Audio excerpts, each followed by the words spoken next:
찾았어요? 네. 자, 요거는 내용을 좀 많이 읽어보셔야 많이 찾을 수 있는 내용들입니다.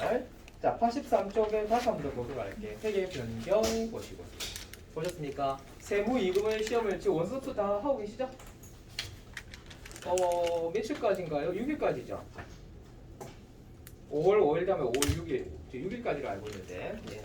잘 되고 있습니까, 요새는? 접수가 잘 되고 있나요? 뭐나 하던가요?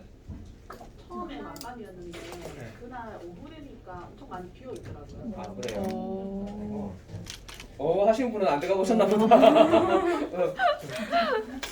들어가서 한번 해보세요. 언제 한번 시험 쳐보겠어요? 자신 없다 하더라도 한번 쳐보시는 게 좋아요. 예. 자기가 몇 점 나오는지 봐야 될 거 아니에요. 예.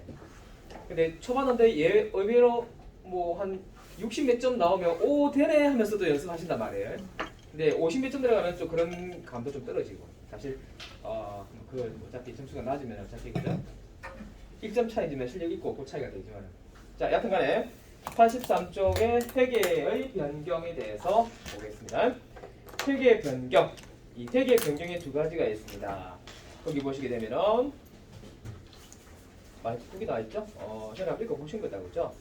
밑에 보시면 두 번째 단락이니까 표 바로 위에 회계 변경 오류 수정 돼 있죠. 그 위에 보시면 기업 회계균에 인정하지 않는 회계 적용하다가 그 다음에 회계 기준에 인정하는 회계 정책의 변경을 하는 것은 뭐라고 되어 있습니까?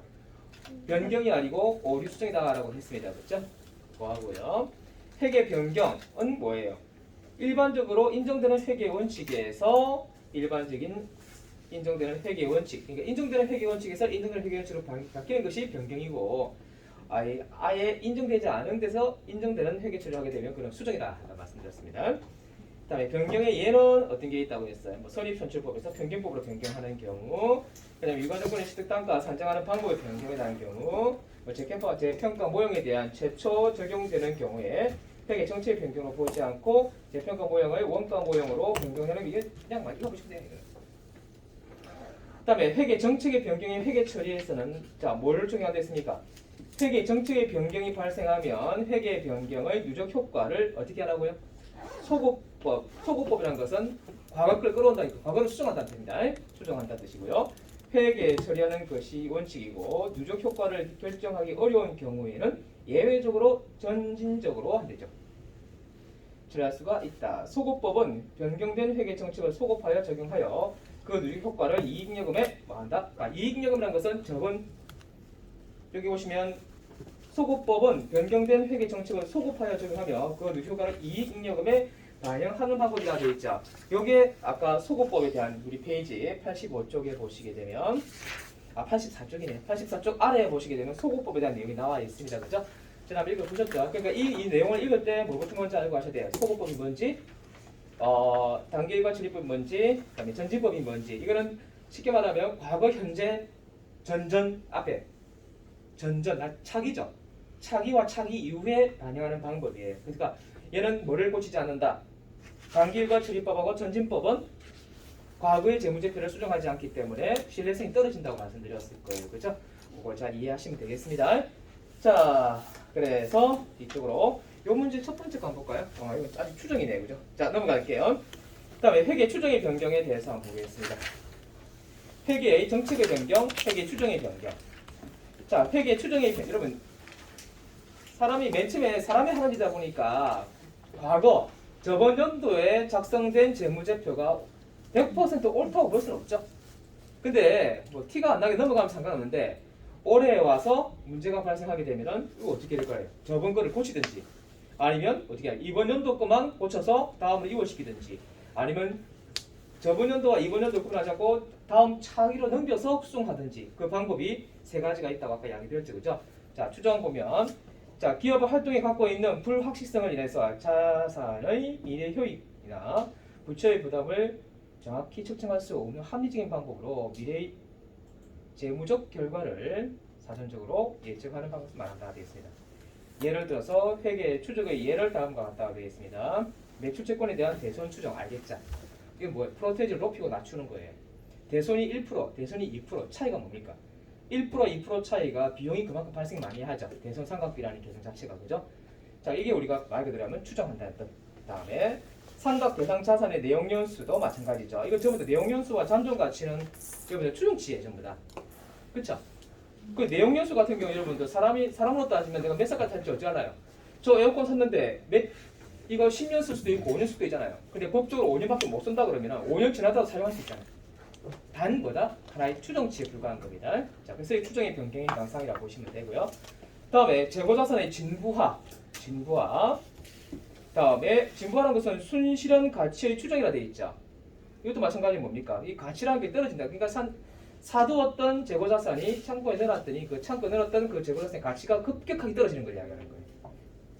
됐죠? 그리고 우발 부채의 추정이라고 되어 있습니다. 그걸 우리가 회계 추정의 개념이라고 보시면 되고 예죠. 다음에 회계 추정의 변경과 회계 처리가 되는데요. 여기서 우리가 나와 있는 요거 한번 해보세요. 요 내용 같은데 볼게요. 기업의 환경 변화, 새로운 정보의 취득, 경험의 축적에 따라 지금까지 사용하던 회계의 추정, 근거와 방법을 바꾸는 것을 회계 추정의 변경이라고 한다. 회계 추정의 변경이 발생하면 무슨 법으로 처리하라? 전진법으로 처리한다. 앞에서는 뭐랬죠? 앞에서는 소고법이고 얘를 아주 극소수로 뭐랬다? 이 앞에서 보시게 되면 그런 말이 있었죠. 소고법으로 한다고 했고요. 소고법이 적용되지 않을 경우에는 어떻게 한다고 되어 있고요. 전진적으로 처리할 수도 있다라고 했었어요. 그죠? 그 다음 다시 여기 앞서서 회계 추정의 변경의 회계 처리에서는 어떻게 한다고요? 전진법으로 회계 처리한다. 전진법은 회계 추정의 변경 효과를 단기와 단기 이후의 기간에 반영한다라고 되어 있습니다. 그렇죠? 이게 우리가 보통 이야기하는 건 차기로 넘긴다는 소리잖아요. 그렇죠? 자, 그 내용입니다. 회계 정책의 변경과 추정의 변경이 동시에 이루어지는 경우에는 회계 정책의 변경에 의한 누적 효과를 먼저 계산하고 소급 적용한 후에 회계 추정의 변경 효과를 전진적으로 적용한다. 그 효과를 구분하기 불가능할 경우에는 이를 뭐 한다고요? 회계 추정 변경으로 본다라고 되어 있습니다. 그렇죠? 그러니까 저 문제 1번. 회계 추정 변경은 소급하여 적용한다가 아니고 뭐예요? 전진적으로 적용한다라고 말이 됩니다. 답이 1번이 틀린 내용입니다. 그렇죠? 되셨어요? 그리고 그 네모 박스에 나와 있는 계산 문제는 안 하셔도 될 것 같습니다. 신경 쓰지 마세요. 다음에 우리 3번에 회계 변경의 회계 처리에서는 소급, 그 다음에 단기 일괄 처리 전진법, 그리고 회계 변경 누적 효과까지는 제가 안 봤는데 그죠? 이렇게 있다는 것만 아시면 되겠죠? 금요일날 읽어보셨다 그죠? 보셨기 때문에 이거는 건너뛰고 넘어갈게요. 그리고 리얼만 잠시 한번 볼게요. 회계 변경의 누적 효과. 회계 변경 누적 효과란 회계 변경이 발생하기 이전 회계 기간에 변경한 방법을 적용했을 경우와 회계 변경의 전의 방법을 적용할 경우 순이익이 미치는 영향의 차익을 말한다라고 되어 있죠. 그죠? 밑줄 끊어오시면은 순이익에 미치는 영향의 차익. 그래서 그거 보시면 예를 들어서 감가상각 방법을 정액법에서 정률법으로 변경하는 경우 누적 효과는 처음부터 변경된 방법인 정률법으로 감가상각했을 경우 비용과 변경된 방법과에 대해서 차익이 나게 생기겠죠. 이 말은 무슨 말일까요? 정액법을 했을 때 금액 감가상각비하고 정률법의 감가상각비 서로 다르잖아요, 여러분. 그 차익이 비용이 커지고 작아지는 차이죠. 비용이 커지고 작아지는 차이가 곧 아까 위에서 말씀드린 거 밑줄 건 거 순이익이 미치는 영향이다 이 말이겠죠. 그 차이 아셨죠? 무슨 말인지? 되셨고요. 그다음에 오류 수정 나옵니다. 오류 수정. 여기서 여러분들 세무이익업 세무이익업 분계를 한번 해보다 보시면 이런 문제가 나오고요. 중대한 오류가 있다. 중대한 오류가 없다. 이거까지 가보셨어요? 회차 세무이익업 분계 연습할 일반 전표 분계 연습하다 보면은 요게 간혹가다 보여요. 최근에는 안 나와요. 최근 들어서는 안 나오고요. 한 40몇 회, 50몇 회 때 보면은 그게 있을 것 같은데 전기 오류 수정 이익과 전기 오류 수정 손실이라는 게 나와 있을 거예요. 여하튼 한번 볼게요. 오류 수정 여기 제일 중요한 단어는 뒤쪽에 보시면 페이지 86쪽에 뭐예요? 아래쪽에 있는 거 보세요. 86쪽 제일 아래쪽에 보시면은 그 표가 나와 있죠. 그 표에 보시면 중대한 오류가 있는 경우와 중대하지 않은 오류 돼 있죠. 중대한 오류는 어떻게 하라고요? 이익잉여금의 증감을 회계 처리하고 비교 표시 전기 재무제표를 뭐 하라고요? 수정하라 돼 있죠. 이거 건들면 어떻게 됐어요? 건들면 신뢰성이 떨어져요. 그래 그걸 과거하고도 수정한다면 비교 가능성은 높아질 수 있겠죠. 뭐 말인지 아시겠죠? 그런 개념. 중대하지 않은 오류일 경우 어떻게 한다고요? 전기 오류 수정 손익이 나올 거예요. 뭐 말인지 아시겠죠? 이거 여러분 조심할 게 뭐냐면 실기 프로그램에 찍어보시면 전기 오류 수정 이익이 두 개 떠요. 그러면 300번대로 뜨는 것은 뭐예요? 2월 이익령 자본과 관련된 거고요. 그리고 만약 900번대로 뜨는 전기 오류 수송 손이 나 있죠. 그거는 중대한 오류가 아닐 경우를 하는 거예요. 시험 문제 보시면 중대하지는 않은 오류다라고 표시가 되면 900번대 영업의 비용을 처리하셔야 되고요. 얘는 중대한 오류로 본다라고 했으면 어떻게 하셔야 돼요? 300번대에 속하는 자본의 분류 쪽에 보시면 그 2월 이익요금 있죠? 거기에 대해서 뭐 한다고 됐습니까? 증감, 이익요금이 증감의 회계 실한다고 되어 있잖아요. 그죠? 이게 300번대잖아 이거는. 이해가셨죠? 수정하고 안 하고 차이가 무슨 차이에서 신뢰성이 높이고 낮추고 차이죠. 그죠? 한번 건드려 버리면 신뢰성 떨어질 수밖에 없어요. 이해되셨죠? 그래서 거기에 중대한 오류와 중대하지 않은 오류의 분계 계정 과목 2개 떠요. 매도 가능 증권처럼 계정 과목 2개 뜨듯이 얘도 계정 과목이 2개가 떠요. 여러분 2개가 뜨기 때문에 그 2개 뜨는 것 중에서 중대하고 안 하고 차이가 무슨 차이? 번호 코드가 다르다는 소리입니다. 아셨죠? 이해가셨어요? 그거 아마 분계가 거기 나와 있을 거라고 봅니다. 자, 넘겨볼게요. 그래서 85쪽에 나와 있는 수정 오류 수정 같은 경우는 여러분이 한번 읽어봐 주시면 될 것 같아요. 중요한 것만 한번 설명드리고 넘어갈게요.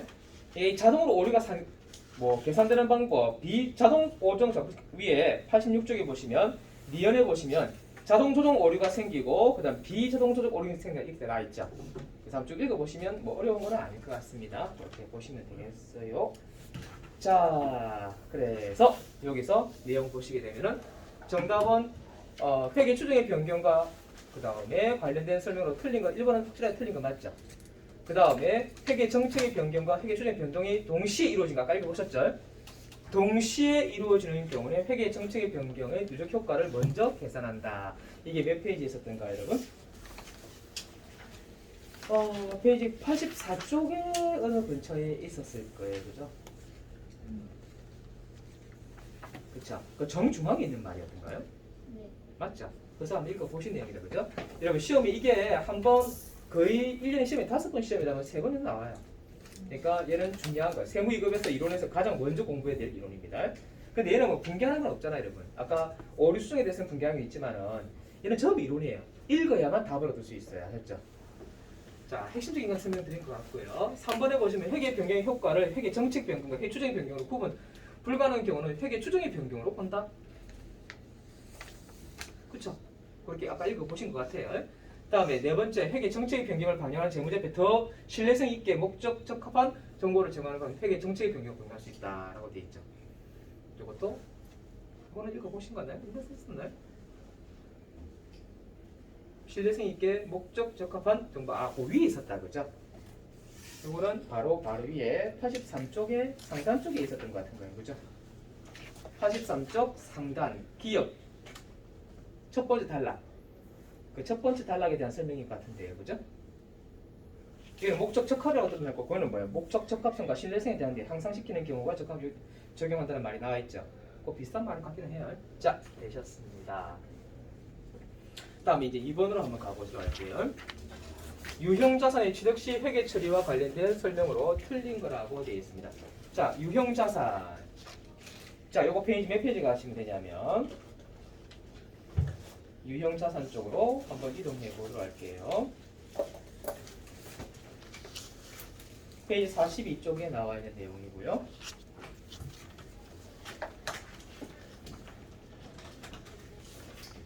(42쪽) 보셨어요? 이 이론이 여러분들 요 책의 내용보다 더 디테일하게 나올 수도 있어요. 그거는 범위 초과예요. 뭔지 아시겠죠? 근데 이 책에서도 한계가 있거든요. 다 담을 수 없어가지고 일부 생략된 부분이 좀 있을 거예요. 그래서 책이 없네? 라고 하지 마세요. 다른 책 보면도 나와 있어요. 그러니까 여기 세무이급 책이 좀 몇 개 있거든요. 그럼 이 책이 없으면 다른 책 뒤집어 나올 수가 있는데 그 범위는 거의 다 뭡니까? 공통분모가 아니죠, 그죠? 그러다 보니까 혹병이라 생각하시면 될 것 같아요. 자, 한번 볼까요? 유형자산의 취득에 관련된 국공채 불가피하게 이거는 분기에서 나온다고 말씀드렸죠. 차를 사든지 건물을 사게 되면 국가가 반강제적으로 뭐 하는데 채권을 사라고 한다는 말이에요. 채권 안 사면 뭐 한다? 차를 뭐 한다고요? 구입할 때 차량번호를 안 내준다 이 말이에요. 뭐 말인지 아시겠죠? 자, 그래서 여기 보시면 국공채를 불가피하게 매입한다는 거 불가피한 건 아시겠죠? 법적으로 강제해놨기 때문에 안 살 수가 없어요. 무조건 사야 돼. 그리고 채권의 실제 매입가액과 채권의 공정가치의 차익을 해당 유형자산의 취득원가에 포함한다. 저번에 이거 한번 이야기했던 게 뭔지 아세요? 차를 샀는데 차값에 대해서 비례해서 예를 들어서 30만 원만큼의 채권을 샀어요. 그러니까 그거를 한번 제가 실무로 이야기하면은 자 어디 간다고요? 차를 사게 되면은 차량 등록사무소에 번호판 받으러 갈 거 아니에요. 그럼 처음에 번호가 임시남바라 그래요. 임시남바. 그럼 임시남바 떼가지고 차량 등록사무소에 임시남바 제출하고 그 다음에 번호판 주세요 하고 번호판을 가네요. 받을 때만 등록비하고 뭐 들어갈 거 아니에요. 그때 들어갈 때 그쪽에 있는 그 직원이 또 한마디잖아. 자, 요 차 구입하셨네요. 그러면 차값이 뭐 예를 들어 3천만 원이다. 3천만 원이면 여기에 비례해서 30만 원 정도는 채권을 사가 오셔야 됩니다. 이렇게 이야기한다 이 말이에요. 어디서요? 그러면 저 우리 보통 여러분들 관공서 보면 아래 은행이 하나씩 있잖아요. 저 은행 그 부산은행 있다면 부산은행 가셔가지고 채권 30만 원씩 달라 하시면 줍니다. 이렇게 이야기하는 거예요. 아무것도 모르고 가가 30만 원 샀어요. 차 사면 전부 돈이죠. 30만 원 주고 채권을 사가 왔어요. 살 때는 좋았어. 그래서 샀다는 걸 제시했어요. 제시하니까 사셨네 하면서 그때 딱 도장 찍어주면서 번호판 내준다 이 말이에요. 아셨죠? 이해가 됐어요? 그러면 그 다음이 문제예요. 보니까 이 채권이 10년 뒤라 만기가. 그러니까 만기 10년 동안 내가 이 30만 원을 묵혀놓을 필요가 없잖아요, 여러분. 현재 가치가 어떻게 바뀔 줄 알고. 그렇죠? 그래서 나 이거 갖고 싶다. 그래서 어디 간다고 밖에 나가시게 되면 그때 할아버지나 할머니가 해서 등그리고 있어요. 채권 하면서 산다고. 근데 얼마예요 물어보니까 거기서 물어보는 거는 실거래가 아니죠, 그죠? 그냥 암암리에 파는 거니까 은행 가서 갑니다. 은행 가서 30만 원. 이거 방금 5분 전에 샀는 건데 다시 되팔고 싶은데 어찌할까요? 고객님 이거는 지금 파시게 되면 26만 원밖에 안 됩니다. 현재 가치가 26만원밖에 안 되기 때문에 지금 파시면 4만 원 손해 보시는데 그래서 파시겠어요? 할 거 아니에요, 그죠? 가만 생각 열받잖아. 방금 30만 원 샀는데 현재 시세가 얼마라고요? 26만 원. 그럼 나 4만 원 어떻게 해? 못 돌려받는 거잖아. 이때 회계 처리할 때 팔지 않고 내가 들고 있다면은 그 26만 원만큼을 그때 써야 단기 매매 증권으로 처리 아니면 매도 가능 증권 또는 만기 보유 증권 내가 만기까지 가지고 있다 한다면 그 채권을 만기까지 가지고 있겠다 하면 만기 보유 증권을 회계 처리하고 그러면 그 26만 원만큼 만기 보유 증권 차변에 분기하겠죠. 이거 매각한 거 아니에요. 사는데 들어간 거잖아요, 여러분. 그래서 나머지 4만 원만큼 차익 발생했죠. 그 4만 원 뭐 하기 위해서? 차를 사기 위해서 발생한 거죠. 그래서 차의 취득원가에 포함합니다. 아셨죠? 그 양이 이 내용입니다. 이해 가셨죠? 그리고 건물을 증여하여 취득한 경우에는 취득원가에 계상하지 않는다. 증여할 때는 뭘로 취득하는 게 제일 좋아요? 공짜로 받거나 무상으로 받았을 경우 대체적으로 전부 다 뭘로 하냐면요. 공정가입으로 많이 합니다. 공정가치로. 뭐 말인지 아시겠죠? 그래서 무상이든 증여든 여기 취득원가로 계상하지 않는다. 맞는 말인가? 취득원가로 계상하지 않는다. 틀린 거 찾네, 그죠? 네. 맞네. 그러니까 이거 공정가치로 평가한다 소리예요. 딱 말 교묘하게 해놨다, 그죠? 여기가 틀린 거였으면 이거 말은 뭐 왜 이렇게 놨을까 했더니 이거 틀린 말을 이야기하고 있네요. 그래서 얘는 공정가치로 뭐 해준다? 평가한 게 맞습니다. 그러니까 틀린 말은 아니죠. 그러니까 이렇게 해야겠죠. 취득원가로 계상하지 않고 공정가치로 평가한다. 공정가치로 계상한다. 됐습니까? 더 자세히 이야기하면 취득원가를 공정가치 금액으로 계산하는 거예요. 이해가셨습니까? 무슨 말인지. 그러니까 취득원 계산하는 방법은 공정가액으로 계산하는 방법이다. 이 맞는 말입니다. 책에서 한번 나와 있는지 내용을 한번 보도록 할게요. 자, 페이지는 43쪽에 보시게 되면은 43쪽 보셨습니까? 여기 내용을 요 페이지를 읽어보시면 답이 거의 다 있을 것 같아요. 되셨나요? 자, 페이지 45쪽을 한번 보도록 할게요. 45쪽. 45쪽의 정중앙 바로 위에 D, 스몰 d, 동그라미 D 보셨습니까? 거기 보시게 되면 일괄 취득과 무상 취득이란 말이 나와 있죠. 됐습니까? 뭐 어차피 증여도 그에 해당 사항이니까 한번 보세요. 뭐라 적혀있나 보세요. 여러 개의 유형자산을 일괄하여 취득하는 경우 유형자산의 취득원가는 각각의 상대의 공정가치 비율을 안번에 결정한다. 그리고 무상으로 증여받은 증여가 돼 있죠. 증여받은 경우에는 뭘로 한다? 공정가치를 취득금액으로 한다라는 표현이 나와 있습니다. 그렇죠? 그러면은 이 말은 틀린 걸 찾고 있는데 말이 좀 애매하게 되네요. 건물을 증여로 취득하는 경우는 취득원가로 계상하지 않는다. 말이 좀 이상한데. 답은 2번으로 체크돼 있어요. 그러니까요. 네. 표현이 좀 그런데. 여하튼간 다른 거 한번 볼게요. 3번 한번 볼게요. 3번에 건물을 신축하기 위해서 사용 중인 기존의 건물을 철거하는 경우 철거 비용은 단기 비용으로 처리한다. 이 설명은 또 어디 있던가요? 철거와 관련된 내용이 여기 위에 있네요. 45쪽 바로 위에 맨 꼭대기 B에 있습니까? 아, 네. 자, B에 보시면 건물을 신축하기 위해서 사용 중인 기존의 건물을 철거하는 경우 그 건물의 장부 금액은 제거하여 처분 손실로 반영하고 철거 비용은 단기 비용으로 처리한다라는 표현이 있죠. 네. 맞는 말이네, 그죠? 됐습니까? 네. 다음에 정부 보조금으로서 자산 취득 시에 해당 정부 보조금은 해당 자산의 취득 원가에 차감하는 형식으로 기재한다라고 되어 있는데 옆에 44쪽에 보시게 되면 정부 보조금에 취득돼 있죠. 찾으셨어요? 네. 너무 간단히 되어 있네요. 여기 정부 보조금에 대한 유용자산의 무상과 무상 또는 공정가치보다 낮은 대가로 취득하는 경우 그 유용자산의 취득가치 공정가치로 한다 되어 있고요. 정부 보조금은 유용자산의 취득 원가에 차감하는 형식으로 표시한다라고 되어 있으니까 있으세요? 여러분 차감하는 형식이란 말은 무슨 말일까요? 차감하는 형식, 뺀다는 형식이죠. 그럼 열어볼게요. 정부 보조금을 받았다. 첫 번째 보세요. 여러분 그 네모 박스를 한번 볼게요. 이거 시험에 나올 가능성은 거의 좀 드물긴 한데 약간의 설명을 드릴게요. 정부 보조금이 뭐예요? 이 말은 기업들이 하기 싫어하는 거, 이익이 안 생겨서 하기 싫어하는 게 있잖아요, 여러분. 근데 국가 차원에서는 꼭 해야 되는 거예요. 그러다 보니까 기업에다가 돈 줄게 좀 해두고 이 말이죠. 이해가셨습니까? 그러면 그 국가에서 지원해준다는데 안 할 이유 없죠, 여러분. 꼬박꼬박 돈이 들어올 텐데. 그래서 정부 보조금으로 받았다 이 말이에요. 받으면 대부분 정부 보조금으로 처리해요. 근데 이 정부 보조금 회계 처리 방식이 뭐냐면 차변에 현금으로 받았잖아요. 그럼 이 현금의 코드가 몇 번이에요? 101이죠. 네. 그럼 101이면 현금의 차감 형식으로 이 현금 보시면 정부 보조금을 찾으셔야 되는 거예요. 그럼 어떻게? 101 밑에 보면은 등록하는 곳이 있어요.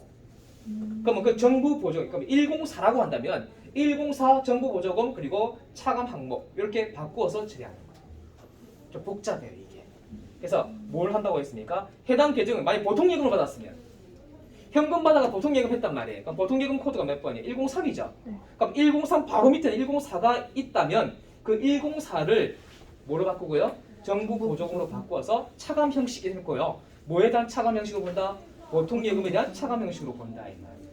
제 말 이해하시겠죠? 그리고 그 다음에 이 정부 보조금을 사용하게 된다면 뭐를 샀다고 돼 있어요, 여러분? 기계장.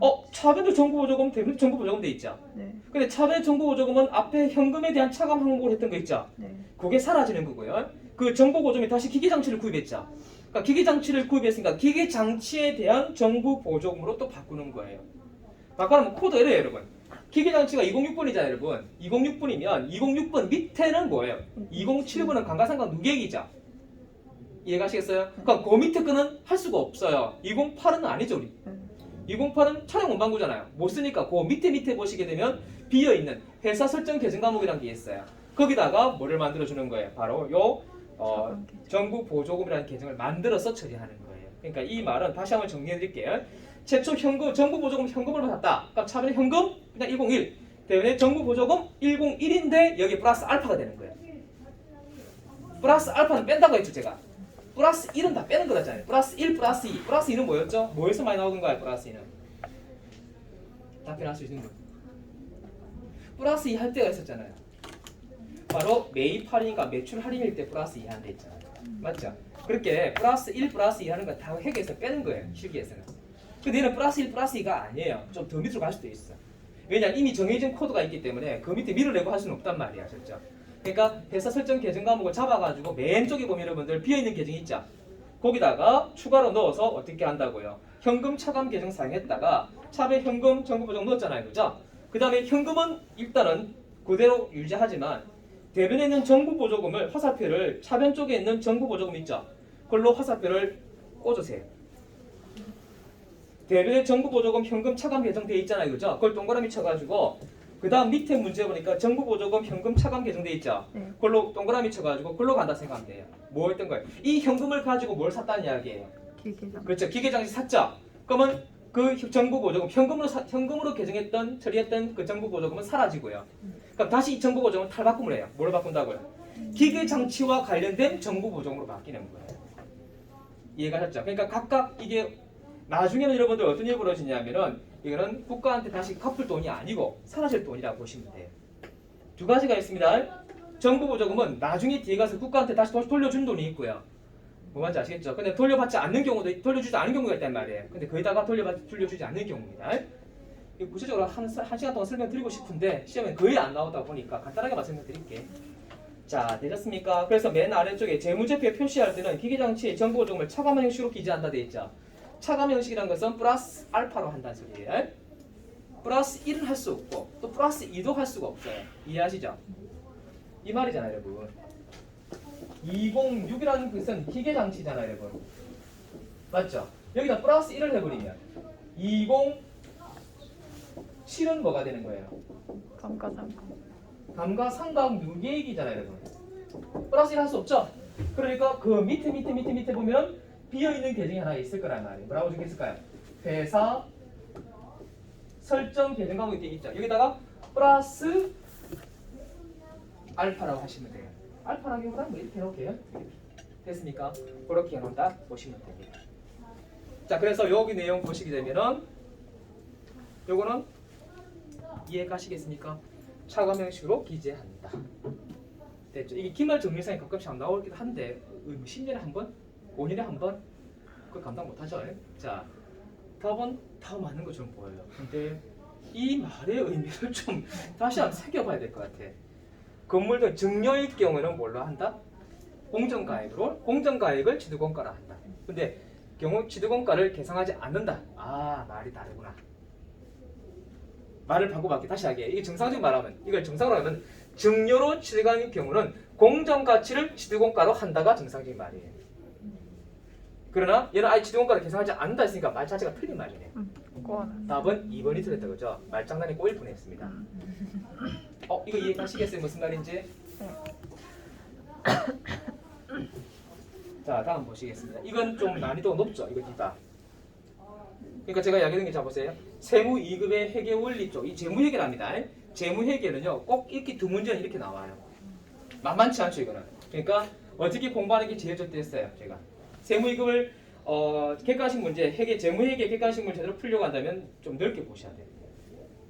그러니까 얘는 분계가 거의 안 나오고 전부 이론이죠. 해설이잖아요, 그죠? 그러니까 그걸 자꾸 읽으셔야 돼. 읽어야만 답이 나올 수 있는 그런 문제죠. 이런 문제가 세 문제까지 나와버리면 좀 버거워지기 시작합니다. 여하튼간에 어떻게 나왔다? 이거는 무조건 필수. 공부할 때 무조건 필수입니다.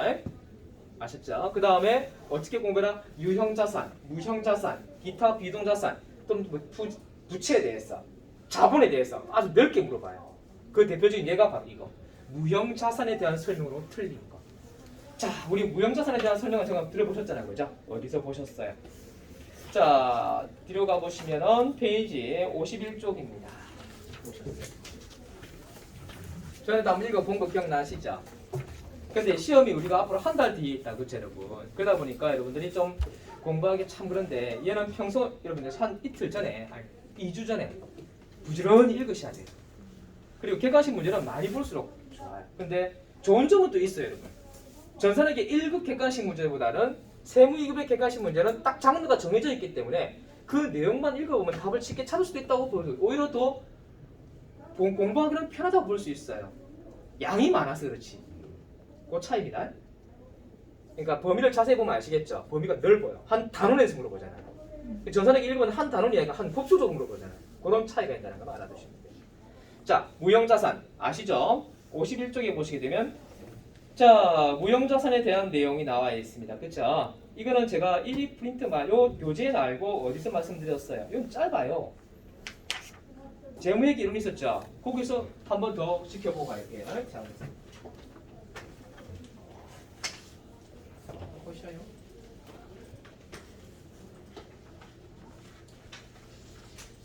요거 제가 드렸을 거예요, 그죠? 여기도 보시면은 이 페이지에 회계 변경 오류수 나와 있죠? 들고 다니기 편하게 하려고 제가 다 카피 떠났어요. 없는 것도 사실 있긴 해요. 있는데 그거는 좀 다리 뒤에 보시면 되고요. 어디로 가시면 되냐, 몇 페이지 가시면 되냐면 여기 나와 있네요. 페이지 7페이지. 7페이지 보시겠습니다. 세무 2급은 어떻게 공부한다는 것만 안내해드리면 혼자 공부할 수 있어요. 세무 2급은 어렵지 않으니까. 근데 이제 손을 안 대시면 좀 어려운 게 있고요. 자, 훑고 넘어가겠습니다. 옛날에 한번 우리가 본 것 같죠, 그죠? 무형자산은 세 가지를 갖추어야 됩니다. 뭐가 나와 있고요? 식별해야 되고 자원에 대한 통제가 되고 미래의 경제 효익이 존재해야 된다. 다음 내려가서 취득원가는 무엇으로 한다? 취득한 날짜에 취득원가는 공정가격, 매수일의 공정, 시가죠. 시장에 형성되는 가격을 취득원가로 한다. 다음에 인식 조건은 뭐라고요? 여기에 맞춰서 가야 되겠죠. 자산으로부터 발생한 미래경제 효익이 기업의 유입 가능성이 높아야 한다. 저는 이론이잖아요. 다음에 자산의 취득원가는 신뢰성 있게 말할 수 있다. 측정 가능하다. 이거 제일 중요한 표현이죠. 내부적으로 창출된 무형자산은 인식한다, 안 한다. 이유는 이 세 가지에 부합되지 않기 때문입니다. 여기 그렇게 나와 있어요. 그리고 상각기간은 언제부터 한다? 상각은 자산이 사용 가능한 때부터 시작한다. 다음에 밑에 내용연수, 그 다음에 나와 있죠. 내용연수는 경제적 요인과 법적 요인에 관해 결정된 기간 중에 뭐 한다고요? 짧은 기간. 요것도 시험에 나온 적이 있어요. 짧은 기간에 줄 쫙 끊으세요. 긴 기간이라고 할 수도 있잖아요. 말장난 시킬 수 있겠죠. 자, 그리고 여기 일반적인 무형자산의 경우는 뭐를 초과할 수 없다? 이 말에 조심해야 돼요. 일반체될 때는 20년을 초과할 수 없지만 어떨 경우에는 관계 법령과 계약 기간이 정해진 경우는 뭐 할 수 있다고 20년을 초과할 수도 있다는 표현을 이야기하고 있어요. 그 내용까지는 뭐 보실 필요는 없을 것 같고요. 다음 내려가셔서 여기 요거는 20년 초과하는 경우를 이야기하는 거죠. 밑에 내려가서 상각 방법은 어떻게 한다고요? 합리적인 방법이 있다고 했죠. 이렇게. 근데 합리적인 방법을 채택하지 못할 때는 정할 수 없을 때는 정액법으로 하라. 이게 시험에 잘 나오죠. 이거. 문제 풀다 보면 찾을 수 있어요. 자, 다음에 다른 자산의 제조와 관련된 경우는 관련된 제조 원가라고 그 밖의 경우는 판매 비용 관리로 처리한다. 되셨나요? 자, 그 다음 또 뒤로 없는 경우가 한번 또 없는 볼게요. 자, 잔존 가액은 어떻게 한다? 원칙적으로 뭐 한다? 없는 것으로 한다. 없는 것으로 하지만 다음의 경우는 또 있는 거로 볼 수도 있는 거죠. 그러니까 무조건 내용 요소는 없다 이렇게 버리면 답이 틀린 거예요. 아셨죠? 자, 밑에 회계 변경 아까 보셨죠? 회계 변경과 회계 추징의 변경이 있었잖아요, 그죠?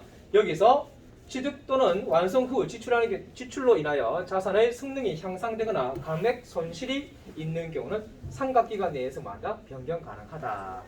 변경할 수 없다 아니고 변경 가능하다라고 보시면 되겠습니다. 기타 이론은 앞에 내용을 같이 설명하고 있는 거예요. 자, 여기까지 보시고요. 다시 문제를 다시 한번 검증할게요. 좀 세세하게 읽어보고 싶은데 야간에. 자, 무형자산에 대한 설명 틀린 겁니다. 찾아보신다면 뭔가 하나가 잘못 들어가 있는 게 하나 있어요. 참 어처구니가 없네. 아까 잠깐 보고 왔잖아요, 여러분들. 감가상각에는 몇 가지가 있어요. 정액법, 정액법, 연수학계법, 이중치대관법, 생산량 비례법이 있단 말이에요. 근데 얘가 왜 유효이자율법은 그냥 사채 계산할 때 쓰는 거예요. 아시겠죠? 사채 발행할 때 쓰는 계산 방법이에요. 사채 발행 방법이 유효이자율법으로 합니다. 얘는 들어가면 안 되는 거죠, 여러분. 근데 얘가 들어가서 그래요. 그냥 내부적 창출 영업권은 어떻게 한다? 인식할 수 없다. 했다, 그죠? 다음에 무형자산에 대한 지출로 과거의 회계연도 비용으로 인식한 지출은 그 후의 기간에 무형지출을 할 수 없다라고 되어 있어요. 요거는 좀 범위 초과 같은데. 밑에 가 볼까요? 무형자산의 상각 대상 금액은 그 자산의 추정 내용 연수 동안 체계적인 방법으로 뭐 한다고요? 비용 배분한다라 했죠. 근데 우리가 보통 체계적인 방법 상각 대상 방법은 뭐예요? 정액법을 한다면 이게 뭐예요? 기간 비용을 할 수 있는 거죠. 상각을 무형자산은 내용 연수가 20년이라 그러면 20년에 걸쳐서 기간 배분하잖아요, 그죠? 그 내용 맞는 것 같아요. 근데 무형자산에 대한 지출로서 과거의 회계 연도에 비용으로 인식한 지출은 그 후의 기간에 무형자산으로 원가로 인식할 수 없다. 이건 그대로 한번 읽어보셔야 되겠다. 되셨죠? 그래서 틀린 답은 몇 번이고요? 1번이 될 수가 있다. 엉뚱하게서 나오고 있어요, 답이. 그죠? 이건 문제의 퀄리티가 떨어집니다. 다음 문제 4번. 자, 이거 틀리고 나오면 좀 너무 억울하겠다, 그죠? 어디 찾아보면 되겠어요? 계정 과목 및 적용 등록에서 컨트롤 F 찾아가면 하면 되겠죠? 보시게 되면 자기 이거 외우면 어도 좋은데 외우면 시간 아낄 수 있잖아요, 여러분. 자, 이거 할인 이거 왠지 이거 자본조달 이거는 이거 뭐예요? 기타 포괄 손익 누구에 속하는 거예요? 이해가셨어요? 이거는 뭐 하기 위한 점수를 주기 위한 너무 고마운 내용이죠. 자, 그 다음에 이번 단어 너무 어려워요. 많이 어렵네 이거. 그 다음에 뭐가 나왔습니까? 5번 이거 맞죠? 네. 자, 사례 회계 처리 관련된 가장 틀린 거 뭐라고 되어 있나요? 자, 3월 1일 날 $10,000 상당의 제품을 해외 외상으로 판매했다고 되어 있죠. 외상으로 해외 팔았으니까 수출이겠지. 그리고 3월 30일 날 $10,000 외상 매출 보통이면 입금되었다라고 되어 있어요. 근데 환율을 보니까 이거 채권이죠 지금. 외상 판매했으니까 채권이잖아요, 여러분. 채권이 어떻게 1,000원이었는데 1,050원으로 환율이 올랐어요. 50원이 오르면 이건 뭐예요? 결산이 아니기 때문에 외화 환산 이익이나 외화 환산 생기면 안 돼요. 외환 차익이나 외환 차손이 생기는 문제예요, 여러분. 이거는 무슨 말인지 아시겠죠? 그래서 밑에 보시면 여기에 3월 30일 회계 처리 시 대변의 외상 매출금이 감소와 외화 환산 이익이 발생한다는 답이 틀린 말이에요. 왜 틀렸을까요? 결산 때만 쓰는 개념 과목이에요. 얘는 외환 차익이나 외환 차손으로 처리해야 되는 거죠. 요것만 설명드리면 다 이해되시겠다, 그죠? 되셨어요? 예? 다음 문제 92에 가실게요. 자, 92회로 보십시오. 1번 회계 정보의 질적 특성에 대해서 물어보고 있습니다. 92에 대한 내용은 여러분들 자 재무회계 쪽으로 한번 가보셔도 됩니다. 책에도 있어요, 여러분. 다 같은 내용으로 되어 있는데 약간 좀 설명이 많고 적고 차이밖에 없습니다. 자, 문제를 한번 여러분 보세요. 읽어보고 넘어가도록 할까요? 여기 한번 보세요.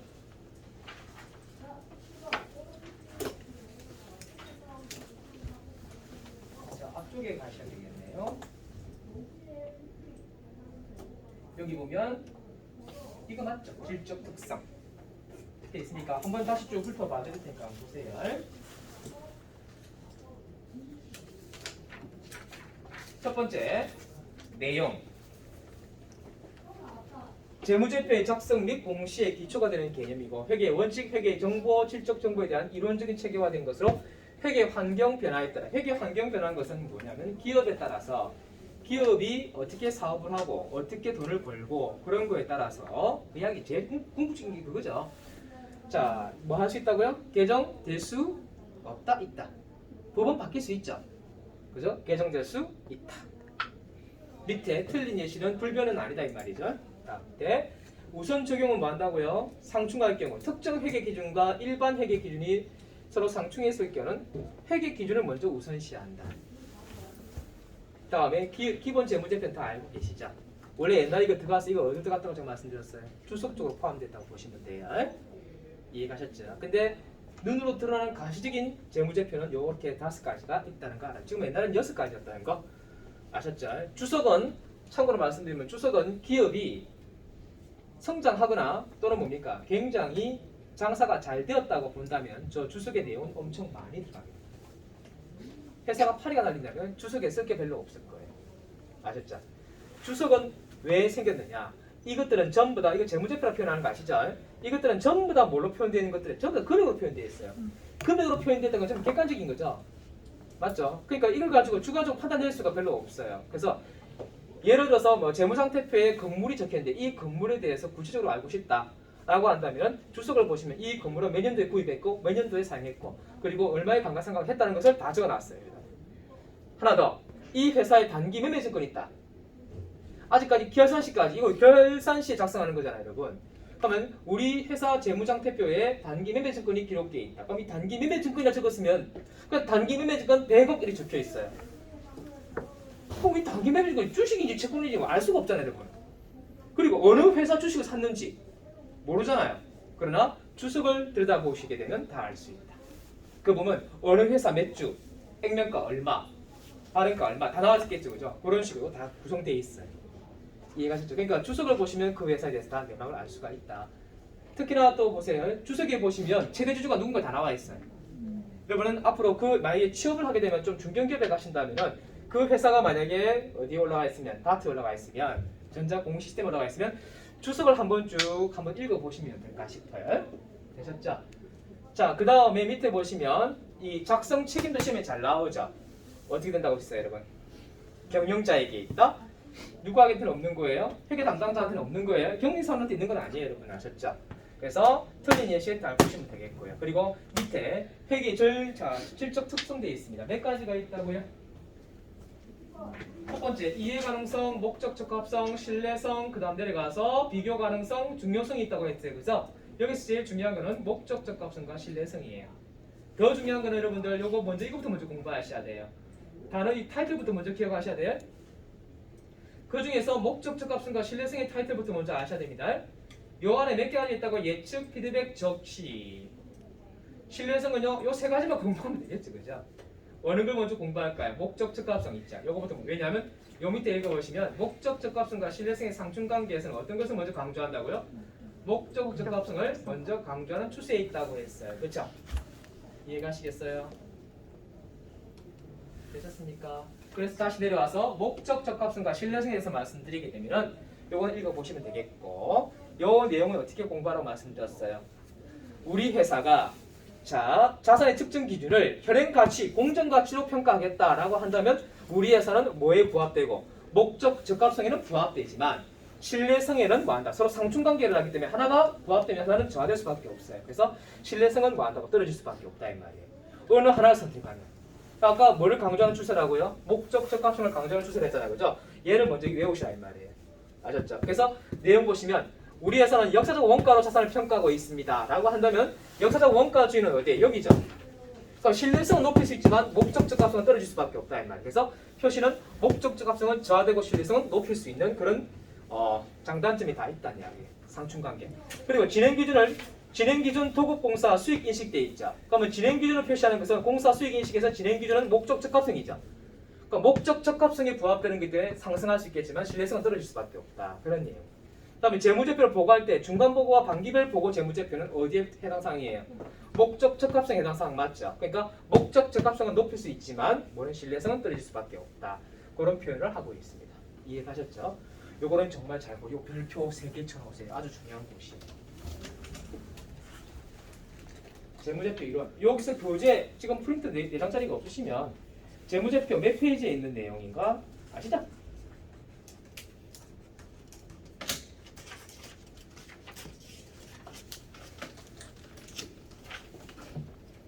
페이지는 22쪽에 있는 내용이에요. 있죠? 22쪽에서 거의 다 제가 뺏겨서 넣었어요. 똑같은 거예요. 교재는 22페이지예요, 여러분. 되셨어요? 자, 여기까지 잠깐 쉬었다 갈게요. 자, 끊어갈게요. 자.